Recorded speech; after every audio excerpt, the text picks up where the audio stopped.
ज़बूर 102। तंगी के वक्त दुआ।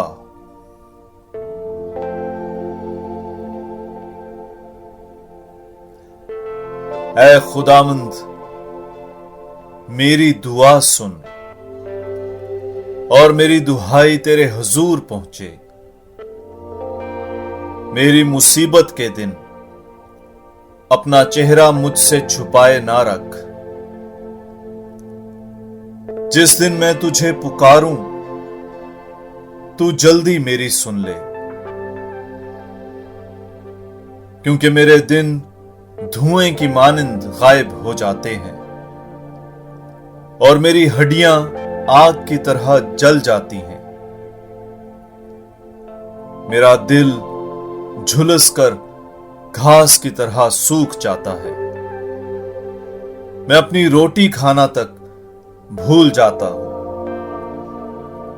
मेरे कराहने की शिद्दत की वजह से मेरी हड्डियां मेरी खाल से चिमट गईं।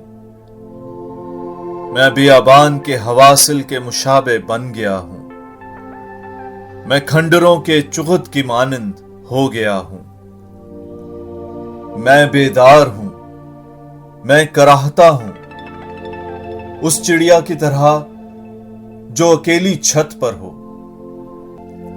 मेरे दुश्मन दिन भर मेरी मलामत करते हैं और जो मुझ पर जलते हैं वो मेरा नाम लेकर लानत करते हैं, क्योंकि मैं रोटी की तरह राख खाता हूं और अपने पीने की चीज में आंसू मिलाता हूं।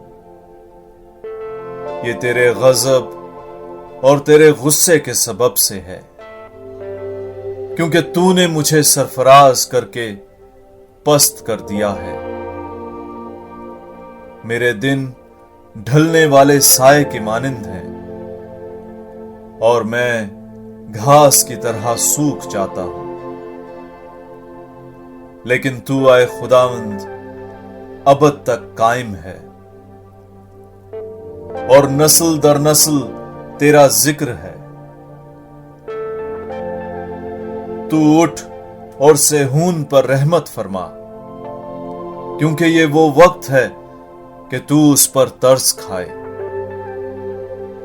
क्योंकि मुअय्यन वक्त आ पहुंचा है।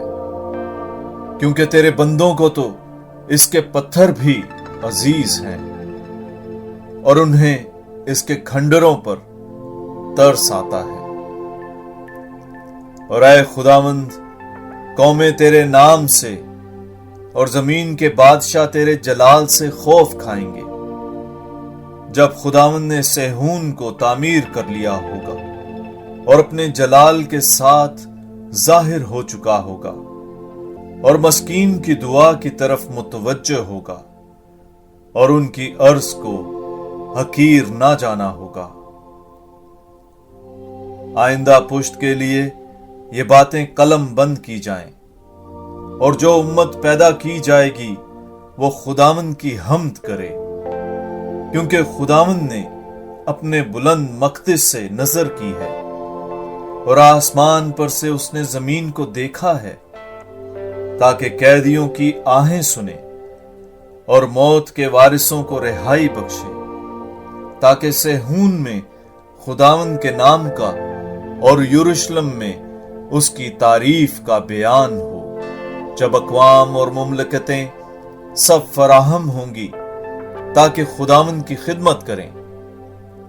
उसने राह में मेरा जोर घटा दिया है, उसने मेरे दिनों को कोताह कर दिया है। मैं कहता हूं कि ऐ मेरे खुदा, निस्फ उम्र में मुझे उठा ना ले। तेरे बरस तो पुश्तों की पुश्त तक हैं।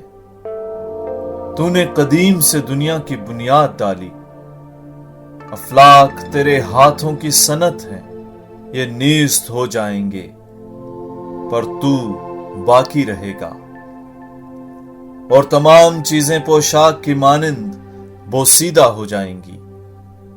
तू उन्हें लिबास की तरह बदलता है और वो बदल जाती हैं, पर तू لا تبدیل ہے اور تیرے برسوں کا خاتمہ نہیں۔